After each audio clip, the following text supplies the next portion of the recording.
자, 하나님의 말씀은 마태복음 25장 35절부터입니다. 내가 줄일 때 너희가 먹을 것을 주었고, 목마를 때에 마시게 하였고, 나그네 되었을 때에 영접하였고, 헐벗었을 때에 옷을 입혔고, 병들었을 때에 돌보았고, 옥에 갇혔을 때에 와서 보았느니라. 이에 의인들이 대답하여 이르되, 주여, 우리가 어느 때에 주께서 줄이신 것을 보고 음식을 대접하였으며 목마르신 것을 보고 마시게 하였나이까? 어느 때에 나그네 되신 것을 보고 영접하였으며 헐벗으신 것을 보고 옷 입혔나이까? 어느 때에 병드신 것이나 옥에 갇히신 것을 보고 가서 배웠나이까? 하리니 임금이 대답하여 이르시되, 내가 진실로 진실로 너희에게 이르노니 너희가 여기 내 형제 중에 지극히 작은 자 하나에게 한 것이 곧 내게 한 것이라 하시고. 아멘. 우리가 주일 낮 시간에 이 관계중심전도 책을 가지고 배워가고 있습니다. 후반부로 접어들었는데 우리가 두 가지를 배우기 원합니다. 하나는 하나님 중심적인 관계를 배우기 원합니다. 그건 정말 중요한 부분입니다. 우리의 삶의 모든 영역에서, 또한 우리의 사역의 모든 영역에서도. 그리고 우리는 이 과정을 통해 우리 관계 안에 하나님이 두신 사람들에게 복음을 전하는 관계 중심 전도를 배우기 원합니다. 그래서 우리는 이미 하나님께서 우리의 관계 안에 두신 분들을 조사하고 그들 위해 기도하고 또 그들에게 다가가기 위한 다리를 놓고 이제 그들을 사랑으로 섬기는 일을 합니다. 그래서 오늘 살펴볼 부분이 바로 그 사랑의 섬김 혹은 사랑의 표현입니다. 아멘. 오늘 이 부분을 살펴보기 앞서서 이 부분을 잘 이해하기 위해서 신앙적인 성경적인 기초가 필요하다. 그래서 지난주에 네 가지를 살펴봤는데 여러분이 오늘 가지고 계신 주보 가운데 요약되어 있습니다. 그 네 가지를 제가 제목만 읽자면 이렇습니다. 하나님의 사랑과 이웃 사랑은 서로 분리되지 않는다. 그러니까 우리가 하나님을 사랑하는 것과 우리가 다른 사람을 사랑하는 것은 서로 분리되지 않는다. 둘째, 사랑은 행동으로 하는 것이다. 셋째, 우리의 사랑의 모델은 하나님의 사랑이다. 넷째, 사랑은 상대방의 필요를 채우는 것이다. 매우 중요한 내용입니다. 이 전체적으로 여러분들이 이 부분을 머릿속에 분명히 이해하고 있으면 오늘 살펴볼 내용도 잘 이해될 수 있을 것이고요, 우리 신앙생활에서 매우 중요한 부분이 되리라고 믿습니다. 오늘 사랑의 표현, 사랑의 섬김에 대해서 말하면서 이 책의 저자인 오스카 탐슨 박사는 이렇게 얘기합니다. 당신이 하나님께 쓰임받을 수 있는 좋은 방법은 사람들에게 하나님의 사랑을 보이는 것이다. 사랑은 필요를 채워주는 것이다. 하나님은 당신이 중보하는 이들의 삶의 환경을 움직이심과 동시에 그들이 당신을 통해 하나님의 사랑을 경험하게 하신다. 그들의 필요를 채우는 당신을 통해 그 사람들을 사랑하시고 그들을 예수께로 이끄신다. 누가? 하나님이. 그 말이죠. 하나님은 당신이 그분의 사랑을 나타내도록 환경을 움직이신다. 당신에게 그다지 사랑스럽지 않은 사람이라도 사랑할 수 있는 마음을 주신다. 또한 하나님은 당신에게 다른 이들의 필요를 채울 자원을 공급하신다. 즉 당신의 삶은 하나님의 사랑의 통로가 된다. 하나님의 사랑이 당신을 통해 흘러가게 될 때 사람들은 하나님의 사랑을 경험하게 된다. 하나님 아버지의 사랑을 깨닫게 되고 하나님의 자녀로 입양되며 그분의 아들을 통한 구원의 은혜를 힘입어 하나님의 가족으로 초대받았음을 알게 된다. 아멘. 오늘 나누고자 하는 부분을 잘 요약해 놓아서 제가 읽었습니다. 자, 오늘은 이런 부분을 살펴볼 겁니다. 첫째, 하나님을 사랑하는 것과 이웃을 사랑하는 것은 분리되지 않습니다. 지난주에도 살펴봤던 내용입니다. 하나님을 사랑하는 것과 이웃을 사랑하는 것은 분리되지 않습니다. 자, 성경에 보면 가장 큰 계명이 뭡니까?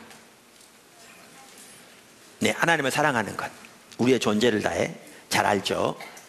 마가복음에 나오는데 마태복음 22장 37절부터 예수님께서 이렇게 말씀하셨습니다. 예수께서 이르시되 내 마음을 다하고 목숨을 다하고 뜻을 다하여 주 너의 하나님을 사랑하라 하셨으니 이것이 크고 첫째 되는 계명이요 둘째도 그와 같으니 내 이웃을 내 자신과 같이 사랑하라 하셨으니 이 두 계명이 온 율법과 선지자의 강령이니라. 한 번은요, 오스카트 함슨 박사님이 신학교 강의실에서 이 부분을 나누는데 한 학생이 그러더랍니다. 교수님, 가장 큰 계명이 우리의 마음과 목숨과 힘을 다하여 하나님을 사랑하는 거잖아요. 그래, 그렇죠. 근데 사랑은 상대방의 필요를 채우는 것이라면서요. 그래요. 그러면 하나님은 필요가 없으신 분인데 우리가 어떻게 하나님의 필요를 채울 수 있나요? 그렇게 묻더랍니다. 이에 대해서 오스카트 함슨 박사님이 이렇게 얘기했죠. 그 바로 해답이 마태복음 25장에 있습니다. 그게 오늘 읽은 본문 말씀입니다. 이 본문 말씀은요, 예수님의 재림 때 있을 심판 때에 관한 말씀입니다. 여기에 임금은 예수님을 가리킵니다. 그날의 모든 사람들을 하나님의 나라를 유업으로 받을 양과 그렇지 못할 염소로 나눌 거라고 말합니다. 영원한 형벌의 갈. 그러면서 하나님의 나라를 유업으로 받을 사람이 누구냐? 아까 읽은 대로 예수님이 목말랐을 때 마실 걸 주고, 예수님이 배고팠을 때 먹을 걸 주고, 예수님이 감옥에 갇혔을 때 돌보아주고, 예수님이 병들었을 때 간호해 준 사람들이라고. 그랬더니 그들이 묻습니다. 주님이 언제 목말라서 우리가 마실 걸 드렸고 언제 배고파서 우리가 주님에게 먹을 걸 드렸습니까? 그랬더니 주님이 하신 말씀입니다. 내 형제 중 가장 작은 자 하나에게 한 것이 곧 내게 한 것이니라. 여러분, 이 말은요, 이러한 행함을 통해 구원 얻는다는 것을 가르치는 것이 아닙니다. 칼빈 선생님도 얘기했듯이 우리는 오직 믿음으로 구원을 받는데 진정한 구원을 받은 사람은 이러한 열매가 나타나게 되어 있다, 그 말입니다.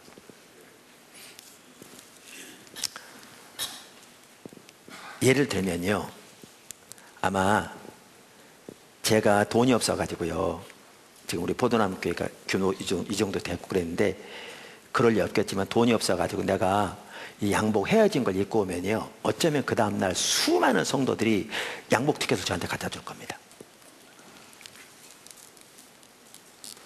안 그러겠어요? 가져란 얘기 아닙니다. 제 양복 다 있습니다. 만약에 예수님이 이렇게 입을 것이 없어서 헐벗고 있다면 세계에서 예수 믿는 사람들이 자가용 비행가 때로는 동원해가지고 산더미만큼 쌓아놓고도 남을 만큼 세계에서 가장 좋은 옷들을 예수님께 갖다 줄 겁니다. 안 그렇겠습니까? 예수님이 지금 헐벗고 계신데, 근데 예수님이 뭐라고 그러셨냐면 내 형제 중 가장 작은 자에게 한 것이 곧 내게 한 것이라, 이렇게 말씀하셨습니다. 명백하게 볼 수 있듯이 성경 모든 면에서 지난주에도 우리가 분명하게 보았듯이 우리가 하나님을 사랑하는 것과 우리가 이웃을 사랑하는 것은 서로 분리되지 않습니다. 나눠지지 않습니다. 손바닥의 양면처럼 항상 같이 갑니다. 항상 같이 갑니다.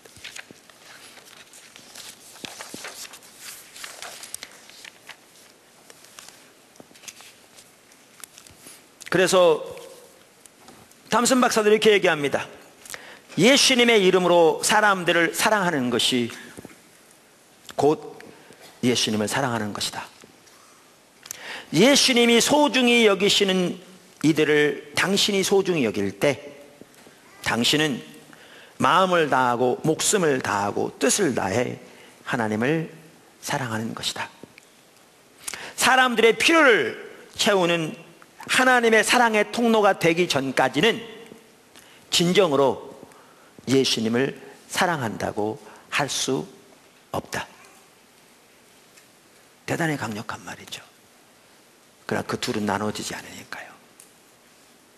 나눠지지 않으니까요. 두 번째, 누구를 사랑할 것인가? 누구를 사랑할 것인가? 한마디로 줄이면 이렇습니다. 우리는 하나님이 우리의 관계의 동심원 안에 두신 사람들을 사랑해야 합니다. 제가 가끔 말씀드렸듯이 여러분 서울에 있는 지하철이나 거리에서 구걸하는 사람들에게 그들을 돕기 위해서요, 여러분의 집을 다 팔아도 모자랄 겁니다. 그것만 하기 위해도.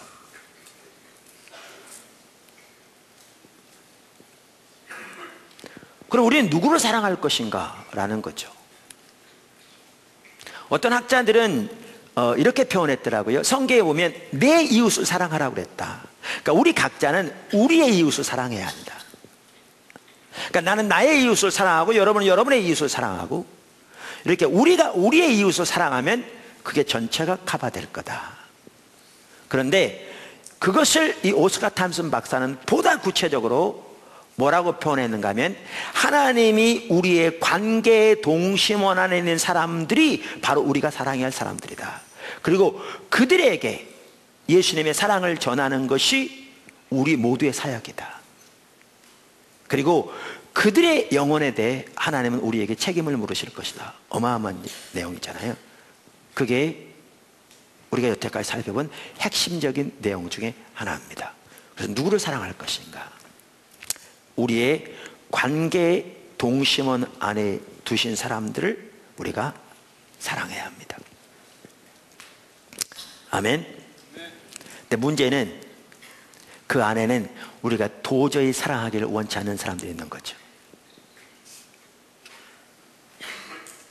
그 안에는. 그런데 반복적으로 나오지만 탐슨 박사 이렇게 얘기합니다. 우리가 앞에서도 나왔었어요. 앞에서 말한 바와 같이 당신은 예수님을 당신 삶의 주인으로 모시는 순간, 이 순간이 언제냐면 구원받은 순간입니다. 거듭나는 순간, 예수님을 우리 삶 속에 구세주뿐만 아니라 주님으로, 주인으로 모셔드린 순간, 당신은 사랑할 대상을 선택할 권리를 영원히 박탈당했다. 우리가 누구를 사랑하고 누구를 사랑하지 않을 권리가 우리에게 있지 않다는 겁니다. 그분이 우리의 주인이시기에, 그분이 우리의 관계의 동심원 안에 두신 사람들을 우리는 사랑해야 한다, 그 말입니다. 누구를 사랑할 것인가? 하나님이 우리의 관계의 동심원 안에 두신 사람들을 우리가 사랑해야 합니다. 아멘. 세 번째, 어떤 종류의 사랑을 할 것인가? 어떤 종류의 사랑을 할 것인가? 이 책에도요, 우리가 흔히 말하면 사랑이 세 종류가 있다 그러면서 얘기해요. 그래서 에로스 사랑이다. 이거는 성적인 사랑, 육체적인 사랑, 이런 걸 말하는 거죠. 그러면서 에로스는 전혀 잘못된 것은 아니다. 하나님은 우리를 결혼이라는 울타리 안에서만 이 사랑을 하도록 만드셨다, 이렇게 말하고 있고요. 두 번째는 필로스의 사랑이다. 필리아, 우리 흔히 말하는 대로 그건 뭐죠? 형제간의 우정, 이런 걸 말하는 거죠. 이 자체도 선한 사랑이며 또한 귀한 것이다, 이렇게 말한 다음에 또 하나의 사랑이 있는데 그 성경에 나온 사랑은 아가페 사랑이다, 이렇게 말하죠. 이 사랑은 하나님의 사랑을 말하는 거죠. 그러면서 이 저자는 이렇게 얘기합니다. 아가페 사랑은 반드시 감정에서 비롯되지는 않는다. 아가페 사랑은 순수하고 이성적이며 합리적인 결단을 의미한다. 무조건적인 하나님의 사랑을 담는 사랑이다. 제가 이런 부분을 자세히 설명 안 하는 게요, 여러분 다 압니다. 너무 진부한 얘기라 할 필요가 없는. 근데 우리가 여기서 그러면 어떤 사랑을 할 것인가? 어떤 종류의? 지난주에 살펴봤죠. 우리가 해야 하는 사랑의 모델은 하나님의 사랑이다. 그러니까 하나님 사랑, 하나님이 우리를 사랑하시는 그 사랑으로 사랑해야 한다는 거죠. 다시 말하면 아가페 사랑이라 그 말입니다. 아가페 사랑을 여러 가지로 표현할 수가 있는데요, 이 저자는 이렇게 한마디를 말해요. 아가페 사랑은 거룩한 사랑이다. 그럼 거룩한만 하도 의미가 여러 가지 있잖아요, 그죠? 적용을 더 많이 할 수 있고. 그래서 이렇게 얘기해요. 아가페 사랑은 값을 매기지 않는 것이다.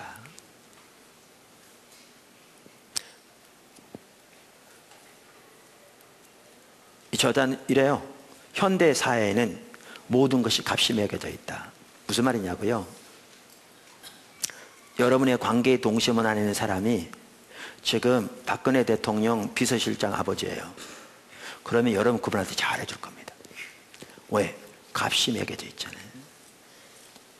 그분한테 잘해주면 나중에 도움이 필요할 때 정권의 도움을 받을 수 있을 거니까 잘해줄 겁니다. 그분 생일 철저하게 챙길 것이고요, 그분이 좋아하는 해산물을 좋아하면 여수까지 사람을 보내든지 해서 특산품을 사다가 갖다 줄 것이고요, 잘해줄 겁니다. 그런데 여러분의 관계 동심원 안에 있는 사람들 중에 어떤 사람은 여러분에게 전혀 영향가가 없는 사람입니다. 값이 낮은 거죠. 그러니까 잘해줘봐야 별 도움이 될 것이 없는, 잘해줘봐야 오히려 손해만 있을, 잘해줘봐야 돌아올 것이 별로 없는, 이런 경우에는 우리가 어떻게 하느냐? 대부분 무시합니다. 이게 사회가 하는 일입니다. 근데 예수 믿는 사람들 중에서도 많은 사람들이 이렇게 합니다. 근데 성경은 이게 우리가 해야 할 사랑이 아니라는 거죠. 우리가 해야 할 사랑은 하나님 종류의 사랑이라는 겁니다. 값을 매기지 않는 사랑.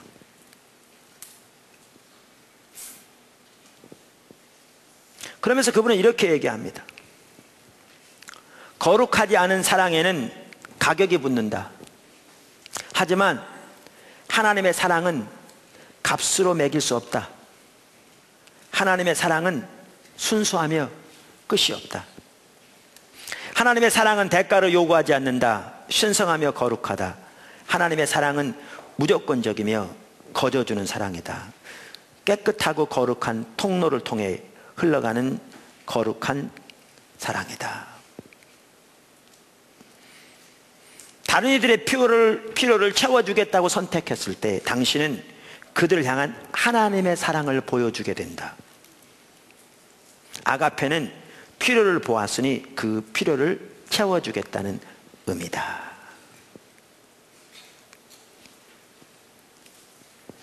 그렇기 때문에 우리가 여기서 살펴보고 있는 사랑은 단순히 감정이 아닙니다. 여러분, 예수님이 우리를 위해 우리를 죄에서 구속하시고 영원한 사탄과 사망과 죄의 노래에서 건지셔서 하나님의 자녀가 되게 하시고 하나님의 그 모든 유업을 상속으로 하기 위해 십자가 지실 때 그의 마음에 찡한 감동이 있어서 하실 거라고 생각하십니까? 어쩌면요, 십자가를 지시는 그 고통 가운데서 예수님 마음속에 우리 흔히 말하는 필리아의 사랑이라고 말하는 감정은 있지 않았을지도 모릅니다. 여기서 말하는 사랑은 결단입니다. 여기서 말하는 사랑은 의지입니다. 여기서 말하는 사랑은 행동입니다. 예수님의 십자가를 생각해 보십시오.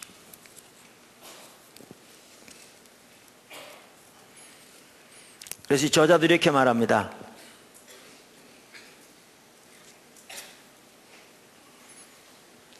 사랑은 감정이 아니며 느낌이 아니다. 사랑은 이성이며 의지이며 행동이며 행함이다. 사랑은 관계를 세우고, 사랑은 관계를 유지하며, 사랑은 관계를 채우고, 사랑은 관계를 일으킨다. 사랑은 필요를 채우는 것이다. 그러면서 이렇게 말해요. 이웃을 사랑할 수 없다면 이 세상을 얻겠다는 호언을 접어두라. 자신의 자녀나 배우자의 필요를 채워줄 시간조차 내지 못하고 있다면 이 세상을 취하겠다는 생각을 버리라. 당신은 사랑의 통로가 되어야 한다. 당신의 예루살렘, 당신의 가정에서부터 시작하라.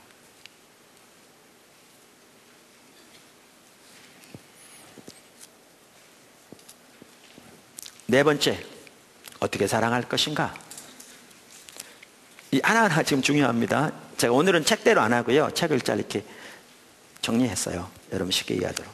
제가 아까 뭐라고 말씀드렸냐면, 첫째는 우리가 하나님을 사랑하는 것과 우리가 다른 사람을 사랑하는 것은 분리되지 않는다, 이렇게 말씀드렸고요.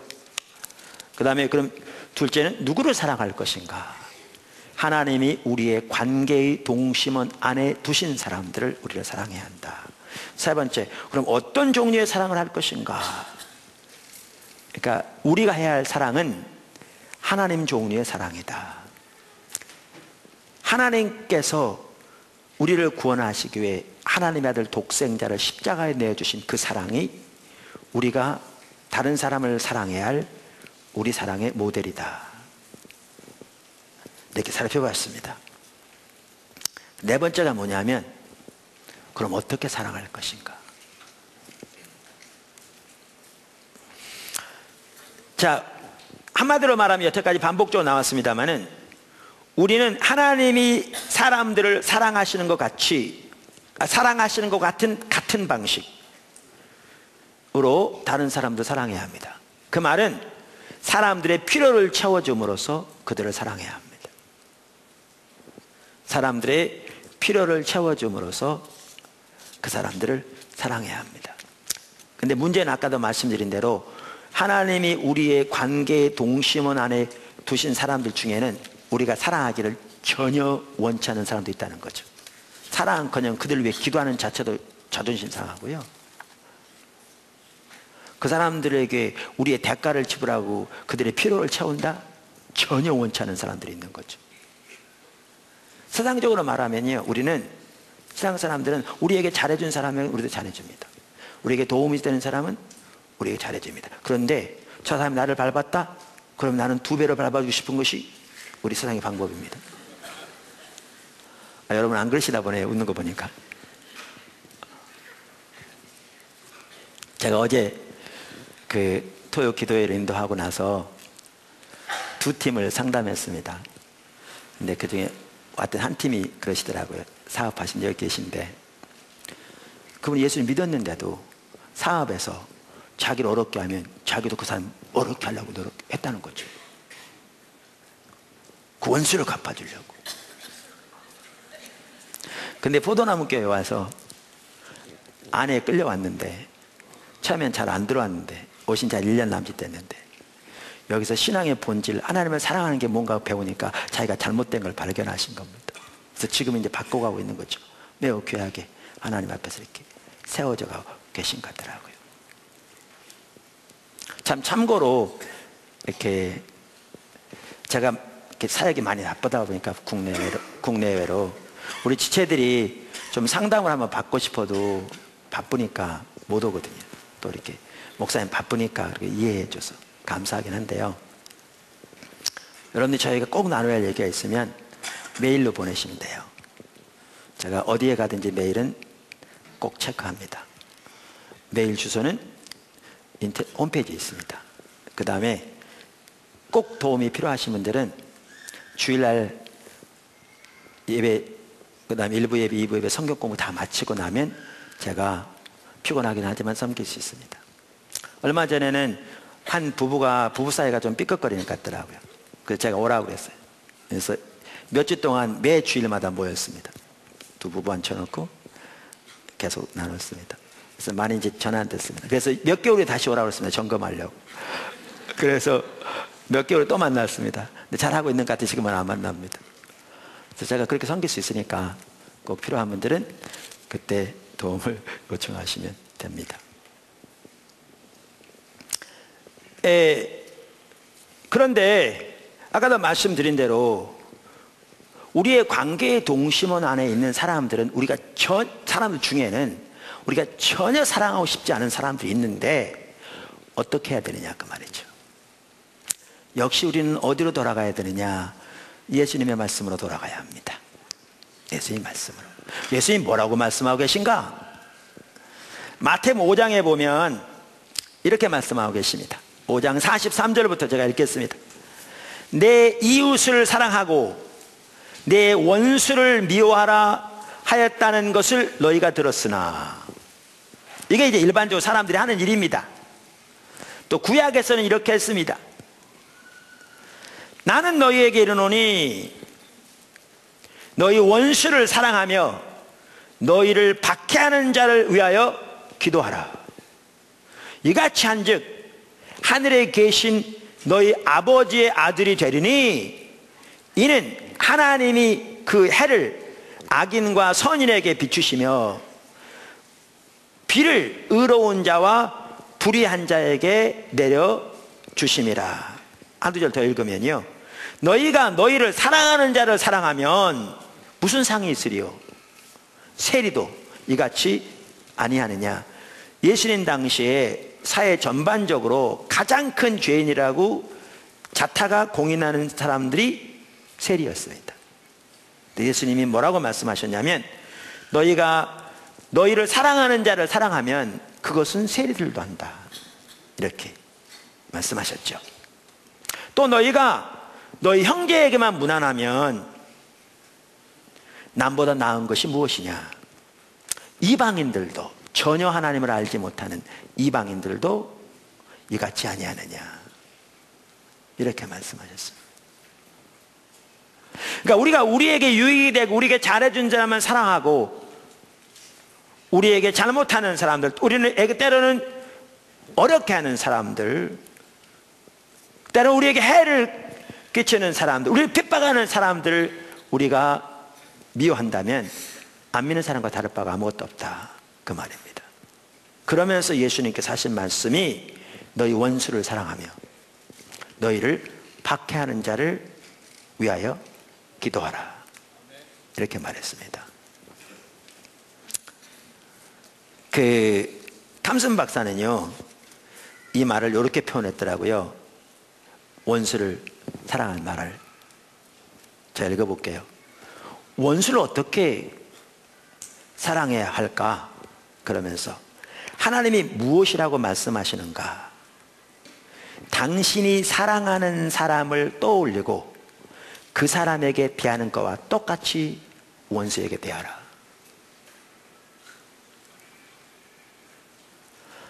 여러분이 좋아하는 사람, 여러분에게 많은 유익을 주는 사람, 그 사람에 대해서 여러분이 마음에 가지고 있는 것과 똑같이, 그리고 그 사람을 위해서 여러분이 기도하는 것과 똑같이, 그리고 그 사람의 필요를 채우기를 기뻐하는 것과 똑같이 그 원수를 향하여 하라, 그 말입니다.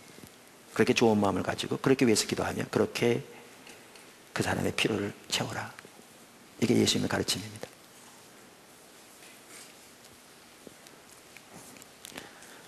우리가 관계 중심전도를 배우다 보면 겸손해져요. 취소합니다. 제가 여러분을 잘 몰라요. 근데 저는 겸손해져요. 여러분들 별반 다를 바가 없을 거라고 생각해요.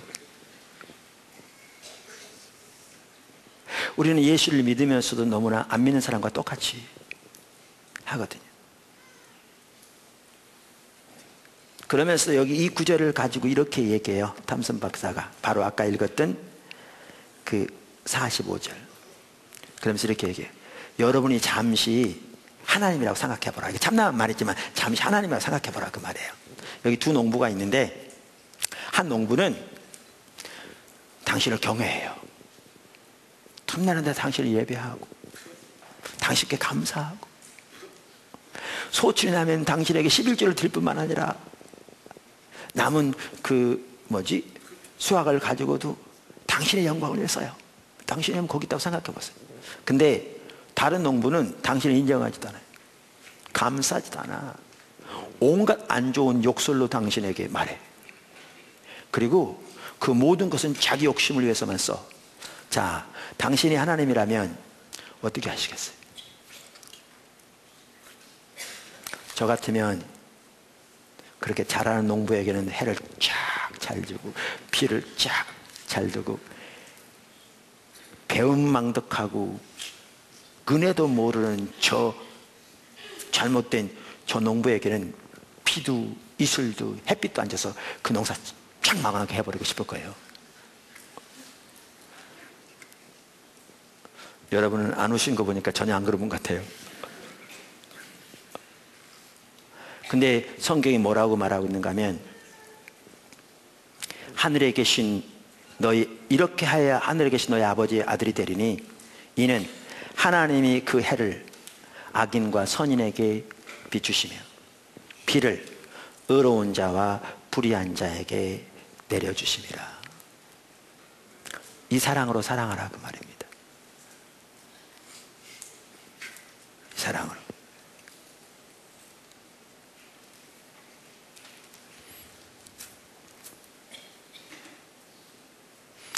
그래서 탐슨 박사들이 이렇게 얘기해요. 한번 읽어볼게요. 관계의 동심원에서 우리는 결코 사랑스럽지 않은 이들을 발견하게 된다.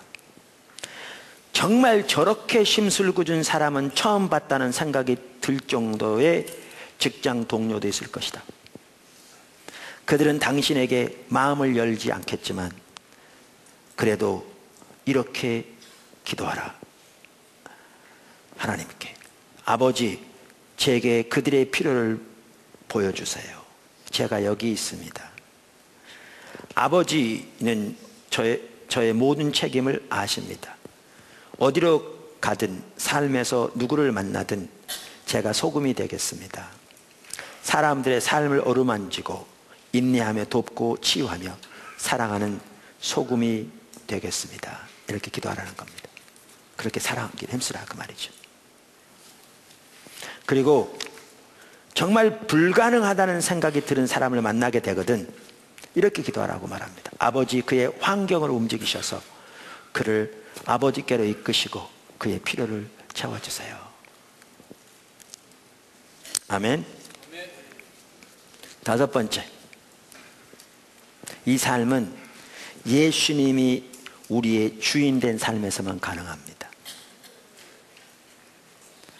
하나님이 우리의 관계의 동심원 안에 두신 모든 사람들을 사랑하되 하나님이 우리를 사랑하시는 그 사랑이 우리를 통해서 그들에게 흘러가도록 그러한 사랑을 그들에게 한다.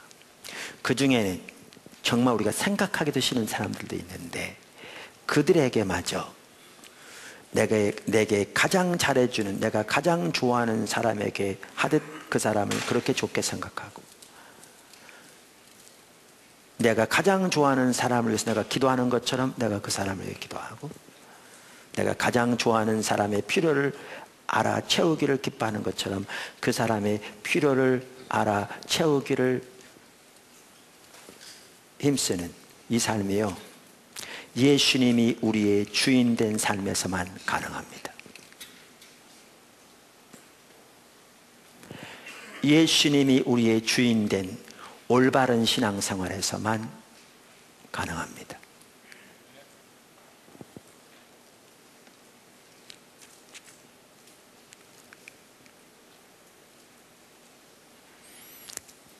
책에 보면 한 예가 나와요. 뭐 잘 아는 예입니다. 구태여 그 책을 언급하지 않더라도. 마태복음 5장 41절에 보면 예수님께서 이렇게 말씀하셨거든요. 누구든지 너로 억지로 오리를 가게 하거든 그 사람과 심리를 동행하라. 제가 솔직히 하나 고백할 게 있는데요. 이 마태복음 5장 41절 이 구절 여러분이 혹시 집에 가셔서 그 윗절과 아랫절 읽어보세요. 저는 못 읽겠더라고요. 그렇게 닫아버렸어요.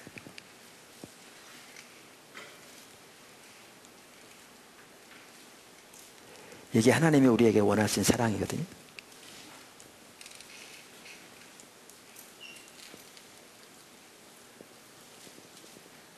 근데 그것은 예수님이 우리의 진정한 주인 된 삶에서만 가능해요. 이 지금 말한 이 말은요, 그 당시 그 사회적인 배경을 이해해야 이해해요. 그 당시 이스라엘은 로마 통치 아래에 있었어요. 그래서 로마 군인은 아무 사람이나 이스라엘 사람 발견하면 오리 동안은 자기 짐을 들고 가도록 명령할 수 있게 돼 있었어요. 그럼 어떤 사람이 지금 바쁘게 농사를 짓고 있는데 로마 군인이 지나가다 당신 이리 와봐, 나 이 짐 좀 들고 와, 그러면요 법적으로 그 당시에 그 짐을 들고 오리 동안 가게 돼 있었어요. 그러니까 대부분의 사람들은 들고 가면서 온갖 불평을 다 했겠죠. 오늘 재수가 오몰랐다부터 시작해가지고 투덜투덜 불평하고, 오리가 되자마자 그 땅바닥에 내팽개치고 갔겠죠. 그러면서 이제 이 예를 드는 거예요. 그냥 생각하는 거예요. 그래서 그 전날 누구에 그랬는데 그 다음날 그 로마 군인이 거길 또 지나가다가 그 사람을 봤다는 거죠. 또 골탕 먹이 싶어가지고 이리 와, 들고 가, 그랬더니 그 젊은이가 이번에 오더니 얼굴 확 달라졌습니다. 생글생글 웃습니다. 계속 들고 가면서 말을 겁니다. 안녕하세요, 어디까지 가세요, 가족들이 있으세요. 오리가 지났는데 모른 척하고 계속 갑니다. 기쁜 마음으로. 그 심리까지 왔습니다. 그랬더니 묻는 거죠. 아까 오리인 거 지난 거 몰랐어? 그랬더니 알았습니다. 근데 왜 그렇게 한 거야? 저의 주님이 누가 억지로 오리를 가게 하면 심리를 가라고 명령하셔서요. 아니 그렇게 하면 쉽지 않을 텐데 이 세상 살아가기가. 그랬더니 예수님이 나를 위해 십자가 지셨는데 그분의 사랑을 생각하면 이렇게 따르는 게 너무나 당연해서요, 이렇게 말했다고 생각해 보라 그 말이죠. 이게 지금 하나님 명령하신 사랑이거든요. 근데 제가 아까 위에 닫아버렸다 그랬잖아요. 읽어보세요.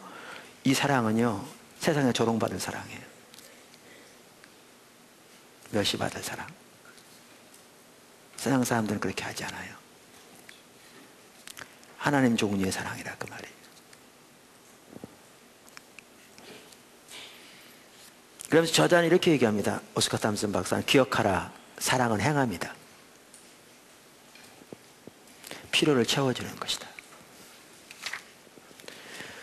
우리의 태도는 누가 통제권을 쥐고 있느냐에 의해서 결정된다.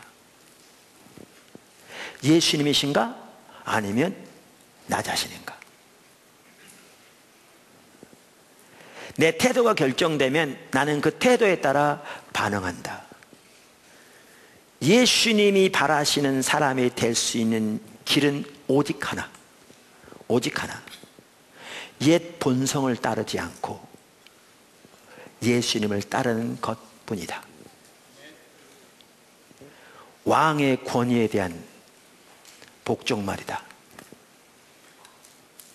우리가 왕의 권위에 복종할 때 주님이 영광을 받으시고 사람들은 내 안에서 예수님을 보게 된다. 예수님을 따르는 것은 자연적인 일이 아니다. 그것은 초자연적인 일이다. 주님을 전할 기회를 수없이 차단당하고 하나님의 성령이 소멸되는 이유는 우리가 환경에 그릇된 반응을 보이기 때문이다. 우리는 세상과 똑같이 반응한다.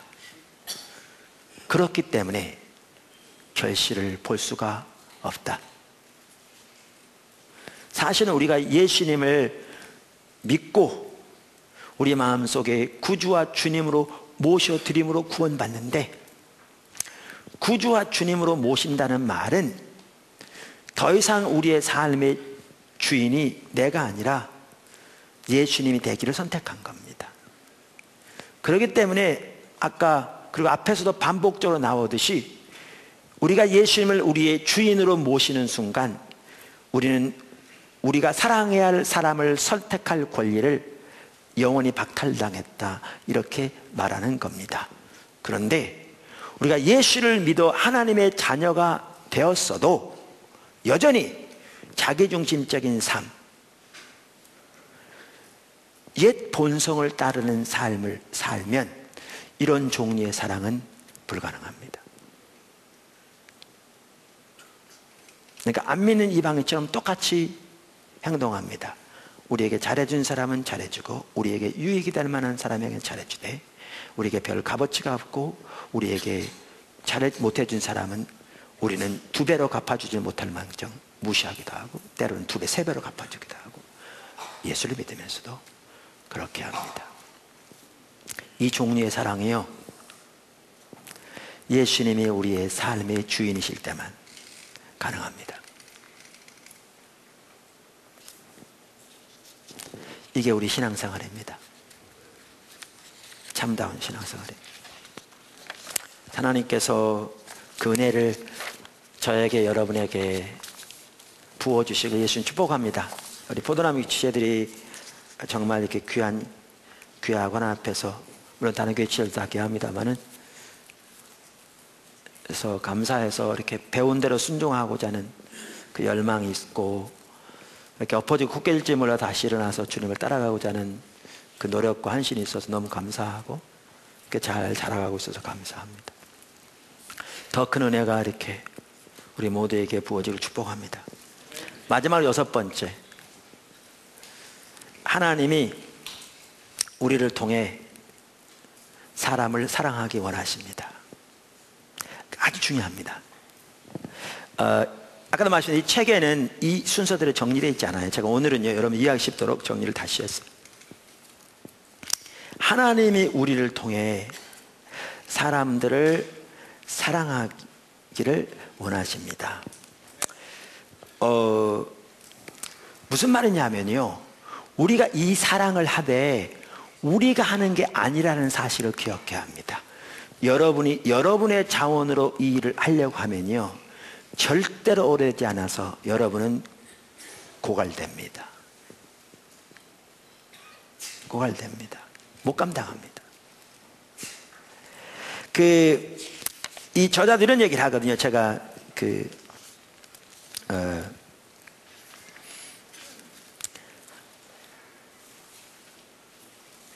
세상의 필요를 채우기 위해 자신이 가진 것을 주고 또 주는 이타적인 마음의 사람들이 있다.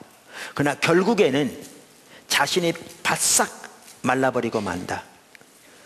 이들이 가진 자원이 충분치 않기 때문이다. 이처럼 이상주의는 환멸로 변해버린다. 많은 경우 환멸은 쓴뿌리가 되고 그 쓴뿌리로 인해 관계가 깨어진다.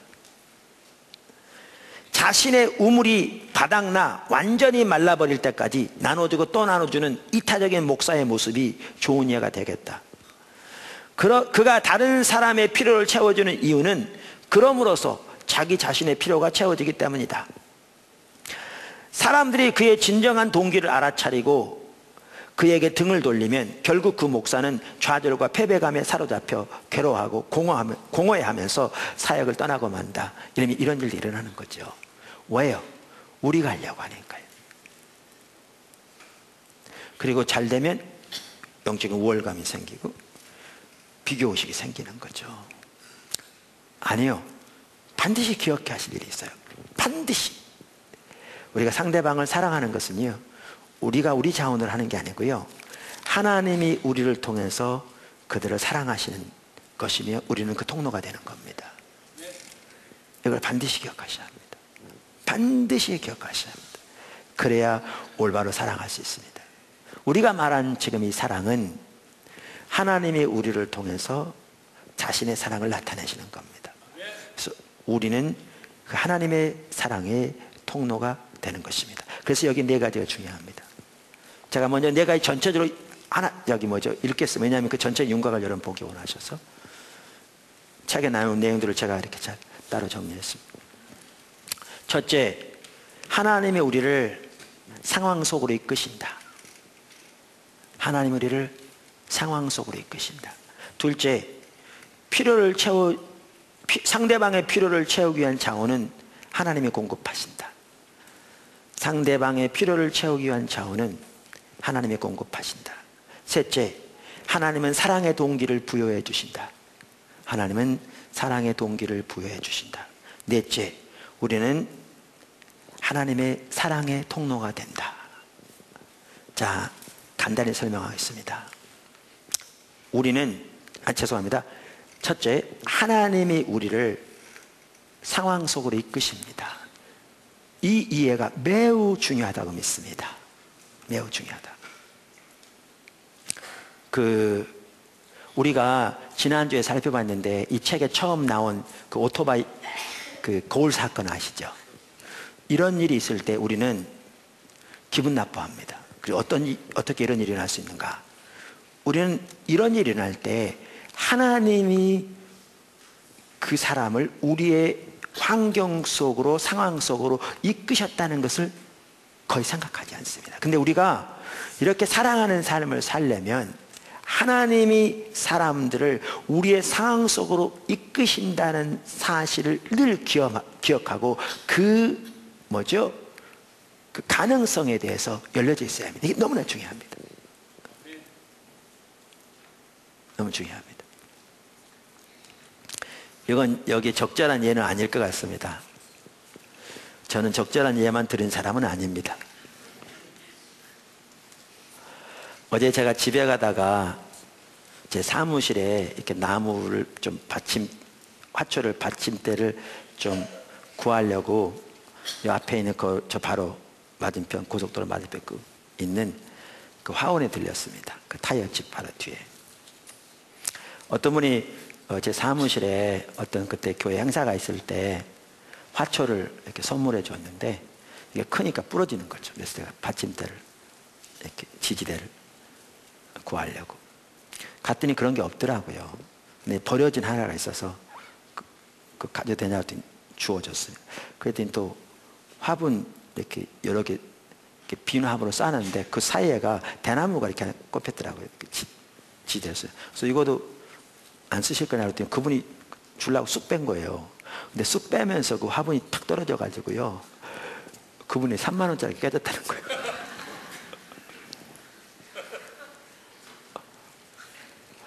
근데 제가 난감하더라고요. 그 3만 원 주기도 그렇고 그냥 나오기도 그렇고. 그래서 이제 일단 가져도 되냐고 나와서 제가 오면서 제 아내한테 전화를 했습니다. 이런 일이 있었다 그랬더니 알았다고 자기가 알아서 하겠답니다. 그래서 이제 내일이나 모레 가서 돈을 주든지 대신 좋은 화분 하나 사오든지 아니면 선물을 사다 주든지 하겠답니다. 나한테 염려하지 말랍니다.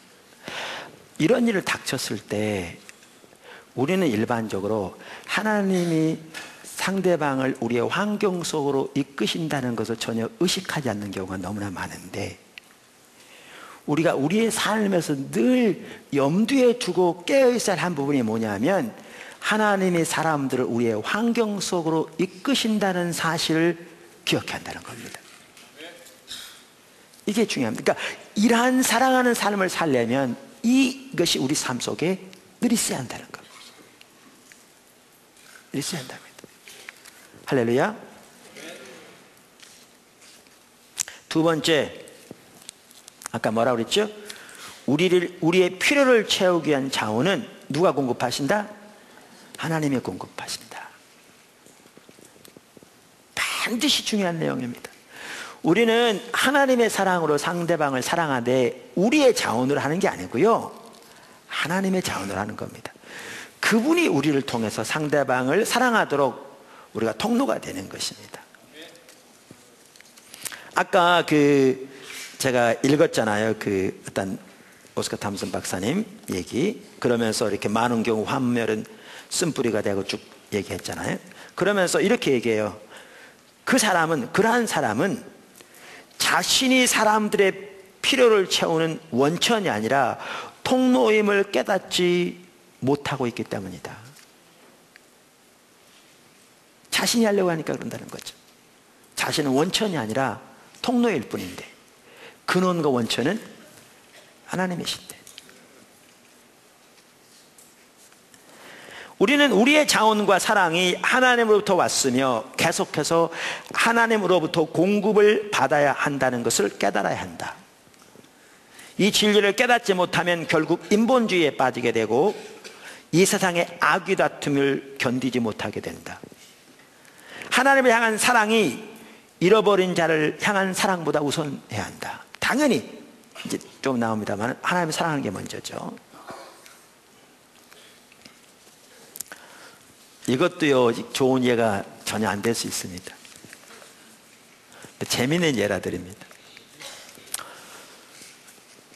수년 전에 제 아내가 저에게 기도하는데 하나님이 어떤 일에 100만 원을 이렇게 쓰기를 원한다고 그러신다고 나한테 기도해 보라고 그러더라고요.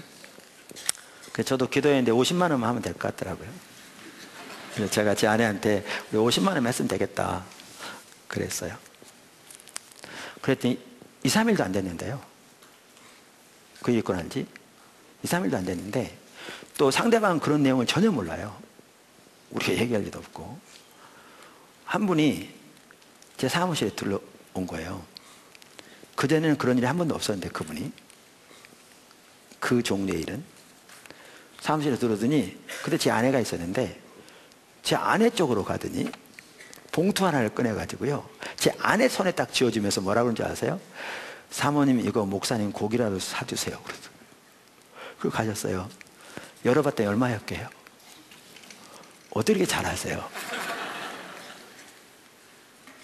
이건 불과 얼마 전의 얘기인데요. 제 아내가 화요몸이었겠죠 그날이. 왜냐하면 다른 교회에 나가시는 사모님들과 얘기하는 중에 그분들에게 필요가 있는 걸 알게 됐어요. 근데 우리로서는 할 수 있는 상황이 아니었어요. 근데 그날, 동일한 그날 포도나무 지주의 한 명이 바로 그런 일이 있고 난 바로 얼마 후에 같은 날이니까 제 아내한테 그런 거예요. 사모님 돈 필요하세요? 기도하는데 하나님이 사모님한테 돈 주라고 그러시는데요. 그래서 제 아내가 그랬대요. 나 돈 필요하지 않는데요. 근데 그 상황이 난 거예요. 그래서 주세요 그랬더니 그날 돈을 가져왔어요. 꽤 큰 돈이었어요. 여러분 생각하는 것보다 더 큰 돈이었어요. 그래서 그 돈을 둘로 나눠서 그분에게 보내드렸어요. 상대방의 필요를 채우는 것은요 우리의 자원을 하는 게 아니에요. 하나님의 자원을 하는 거예요. 당연히 우리는 아무것도 안 하고 하나님께서 어떤 지금 제가 말씀드린 그런 통로를 통해서만 보내주셔야만 가지고 하는 것은 옳지 않죠. 우리가 할 수 있는 대로 힘을 다해서 하되 우리의 자원으로만 하지 않는 게 아닌 거죠. 그래서 우리가 하나님의 통로가 되는 거죠. 그러니까 놀라우게 하나님을 경험하게 되는 것이죠. 세 번째 아까 말씀드린 게 뭐냐, 하나님은 사랑의 동기를 부여해 줍니다. 지난주에도 나눴습니다. 이 모든 것의 시작은 하나님이 우리를 사랑하시는 사랑부터 시작된다고요. 그리고 그 하나님의 사랑은 예수님의 십자가를 통해 확증되었습니다. 하나님이 우리를 이렇게 사랑하셨고 하시고요. 우리에게 중요한 게 뭐냐, 그 사랑을 우리가 아는 게 중요합니다. 그 사랑을. 그러니까 우리가 우리를 향한 그 사랑을 아는 만큼 하나님을 사랑하기 원하게 돼 있어요. 우리 속에. 우리의 모든 것으로 그분만을 사랑하기를 원하게 돼 있어요. 그리고 우리가 그분을 사랑하면 이제 그 사랑으로 상대방을 사랑하게 돼 있어요. 둘은 분리되지 않는다니까요. 그래서 상대방을 사랑하는 그 사랑도 하나님이 우리 마음에, 우리의 마음을 밝혀 하나님의 사랑을 부어주실 때 상대방을 사랑할 수 있어요. 그 일을 하나님이 하세요. 그래서 여기에서도 우리에게 중요한 게 뭐냐? 우리 각자와 하나님과의 관계예요. 하나님과 올바른 관계에 있을 때 나를 향한 그분의 사랑이 비춰지고 그때 내가 상대방을 사랑할 수 있어요. 제 아내가요, 오늘 제 아내 얘기 많이 해서 죄송해요. 제 아내가 이렇게 하나님 앞에서 충분한 시간을 머물면서 하나님의 사랑이 그 마음에 충만하면요, 제가 행복해요. 왜 그런 줄 아세요? 저한테 잘해요. 말도 공손하고요, 친절하고요. 근데 제 아내가 하나님 앞에서 충분한 시간을 머무르지 않고 하나님의 내가 마음속에 충만하지 않으면요, 제가 힘들어요. 왜냐하면 까칠하거든요. 말도 까칠하고 행동도 까칠하고.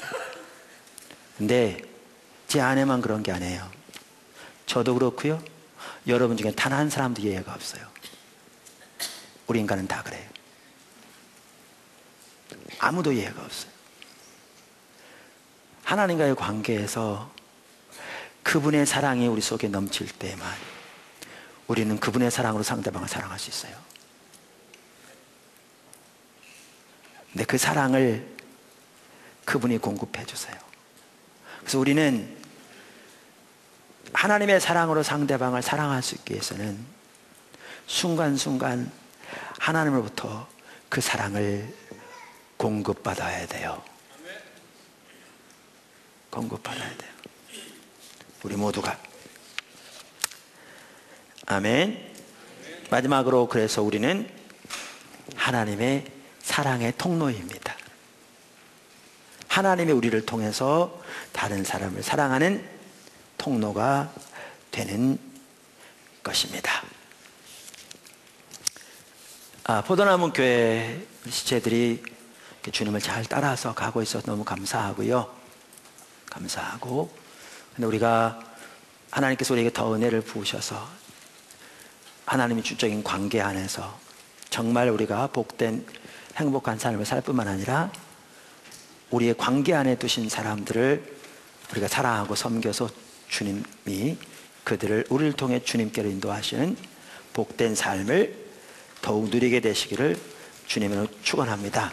그러면서 이 저자는 이렇게 기도하라고 권면합니다. 제가 그 읽음으로 오늘 설교를 마치겠습니다.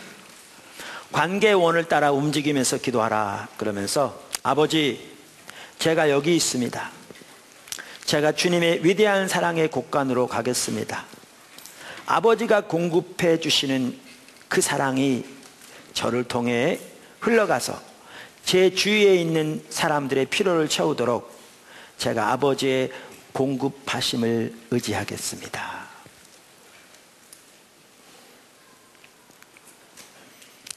그러면서 이렇게 말합니다. 당신이 가족의 필요를 채우기 시작할 때 당신 자신의 필요도 채워진다. 때로 우리는 아무도 나를 사랑하지 않아요. 아무도 내 필요를 채워주지 않아요. 그런데 왜 제가 다른 사람의 필요를 채워야 합니까? 라고 말한다. 답은 복음의 정신에 담겨 있다. 우리는 십자가로 나아가 우리 자신에 대해 죽어야 한다. 그리고 우리가 먼저 사랑하기 시작해야 합니다. 우리가 먼저 사랑하기 시작해야 합니다. 아멘. 기도하겠습니다.